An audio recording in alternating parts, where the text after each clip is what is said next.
जय गणेश, जय माता जी। मैं बड़ौदा गुजरात से भावनाबेन सी कंसारा आप सभी का हार्दिक स्वागत है। मेरी यूट्यूब चैनल पसंद आए तो लाइक और सब्सक्राइब जरूर कीजिएगा। धन्यवाद।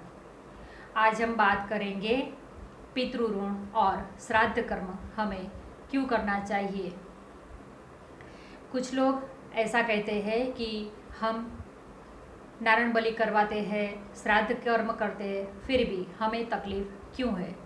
तो हमारे जीवन में हमें किसका ऋण है ये भी हमें देखना चाहिए। ये हम जन्म कुंडली से जान सकते हैं कि हमें जीवन में किसका ऋण अदा करना है। अगर किसी का ऋण अदा करना है वो हम चुकता कर देंगे तो हमारे कष्ट का निवारण हो जाएगा।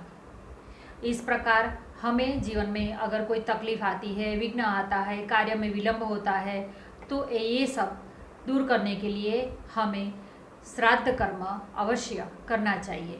हर व्यक्ति को पितरों की आत्मा की मुक्ति के लिए, पितरों की आत्मा की तृप्ति के लिए और उनकी शांति के लिए हम श्राद्ध कर्म करते हैं।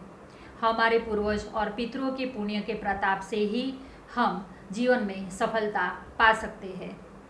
हमारे पितृ हमारे लिए कितने दुख और कष्ट उठाते हैं और हमें जीवन में सफलता के आशीर्वाद ही देते रहते हैं, तो उनका हमें सम्मान करना चाहिए, बुजुर्गों का सम्मान करना चाहिए। तब लक्ष्मी देवी हमारे ऊपर कृपा बनाए रखती है। हमें पूरी श्रद्धा से श्राद्ध कर्म और तर्पण करना चाहिए। ब्रह्म कपाल कुंड, बद्रीनाथ, हरिद्वार, नारायणशिला, कनखल, गया, फाल्गुन नदी के तट पर, अक्षय वृक्ष के नीचे, गंगा सागर, कुरुक्षेत्र, चित्रकूट, इन जगह श्राद्ध कर्म करना उत्तम माना गया है। हम कुंडली से ये जान सकते हैं कि हमें किसका ऋण है और हमें वो ऋण कैसे अदा करना है, जिससे पितरों को भी शांति मिले और हमें भी सफलता मिले। ऐसा होता है पहला स्वरुण। स्वरुण जन्म कुंडली में 5वें स्थान में अगर पाप ग्रह हो तब स्वरुण बनता है। इसलिए ऐसे जातक निर्दोष होने के बावजूद भी उन पर कोई झूठा आरोप लगाया जाता है। उनको शारीरिक कष्ट, कोर्ट केस में हार, कार्य में बहुत संघर्ष करना पड़ता है, विघ्न आते हैं। तो ऐसे जातक को उपाय के लिए यज्ञ करना चाहिए, लक्ष्मी हवन करना चाहिए।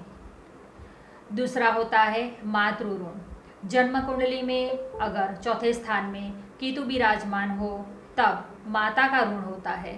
इससे रोग, धन की हानि, कर्ज, हर कार्य में निष्फलता मिलती है। ऐसे जातक को माता का कभी अपमान नहीं करना चाहिए, माता का कभी दिल दुखाना नहीं चाहिए। उनके पैर छू के आशीर्वाद लेना चाहिए। तब माता की जो दुआ निकलेगी उसी से ऐसे व्यक्ति को सफलता मिलेगी। माता को धार्मिक यात्रा करवानी चाहिए। आपके जिनके साथ खून के रिश्ते हैं ऐसे हर व्यक्ति को एक प्रमाण से घर में जितने मेंबर हैं उनसे आप चांदी ले और उस चांदी को जल में प्रवाहित करनी चाहिए। जब भी नदी से गुजरे नदी में चांदी का सिक्का डालना चाहिए। हमारे यहाँ नदी को हम माता मानते हैं, इसीलिए नदी की हमें इस प्रकार पूजा करनी चाहिए। तीसरा ऋण होता है सगे संबंधियों का। प्रथम और अष्टम स्थान में बुध एवं केतु हो तब सगा संबंधियों के ऋण बनते हैं। इससे बहुत ही हानि होती है, हर कार्य में विघ्न और अंत में निष्फलता ही मिलती है। तो इसके उपाय के लिए परिवार में जितने सदस्य हैं उन सभी से सप्रमाण धन मूड़ी लीजिए और उसे किसी शुभ कार्य में, परिवार में ही अगर किसी लड़की की शादी है तो उसकी शादी में दहेज का खर्चा हो या जो भी खर्चा हो, वो जितनी भी मुड़ी हुई है उसको आप उसी कार्य में खर्च कीजिए। तो ऐसे उस धन का उपयोग करने से परिवारजनों का जो ऋण होता है उससे आपको राहत मिलती है। चौथा होता है बहन का ऋण। तीसरे या छठे स्थान में चंद्र होने से बहन का ऋण बनता है। इससे आर्थिक मुश्किलें, जीवन में संघर्ष करते रहना पड़ता है, सगे संबंधी से कोई मदद नहीं मिलती है। तब ऐसे जातक या जातिका को बहन के साथ अच्छा व्यवहार करना चाहिए, बहन का हक छीनना नहीं चाहिए, बहन को कोई न कोई उपहार देते रहना चाहिए। पीले रंग की कौड़ियाँ नदी में जल प्रवाहित करनी चाहिए। 5वां होता है पितृऋण। दूसरे, 5वें, 9वें और 12वें भाव में अगर शुक्र, बुध या राहु बैठा हो तब पितृऋण बनता है। इससे जातक या जातिका को वृद्धावस्था में दुख, कष्ट और धन की हानि करनी पड़ती है। अर्जित किया हुआ मान सम्मान खोना पड़ता है, ऐसे फल प्राप्त होते हैं। इसके लिए उपाय में परिवार के सदस्यों को साथ मिल के रहना चाहिए, पानी में गंगा जल मिला के स्नान करना चाहिए, 9 बादाम और 1 पूरा श्रीफल दान करें शिव जी मंदिर में, और गाय के घी का दिया कपूर रख के शिव मंदिर में रोज शाम को जलाना चाहिए। और हर रोज सुबह आदित्य स्तोत्र का पाठ करना चाहिए। 8 पीपल के पेड़ लगाने चाहिए। हर साल पितरों की पुण्यतिथि पर सभी परिवारजनों को इकट्ठा होके भोजन करना चाहिए। चंदन की माला पितरों के फोटो के ऊपर चढ़ानी चाहिए। मिट्टी की सिराही को घर के दक्षिण कोण में रखे और उसमें जल भर के रख के दूसरे दिन उसे पीपल में वो जल चढ़ा दे। इस प्रकार 40 दिन तक करने से भी पितृदोष से राहत मिलती है। सबके साथ मिल के भोजन करें। किसी लंगर में भोजन के लिए अनाज दान करना चाहिए। यथा योग्य दान, श्रम दान करना चाहिए। और सब परिवार मिलके नारायण बलि भी करवानी चाहिए। पितरों की मुक्ति के लिए शुभ कार्य में मदद देते रहना चाहिए। छठा होता है स्त्री ऋण। दूसरे या 7वें स्थान में सूर्य, चंद्र या राहु हो तब स्त्री ऋण बनता है।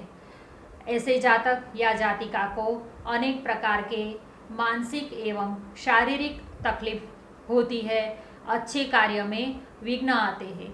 तो ऐसे उपाय में गौशाला में गौ को चारा खिलाते रहना चाहिए, गौ की नित्य सेवा करनी चाहिए, गौ के लिए जल का प्रबंध करना चाहिए।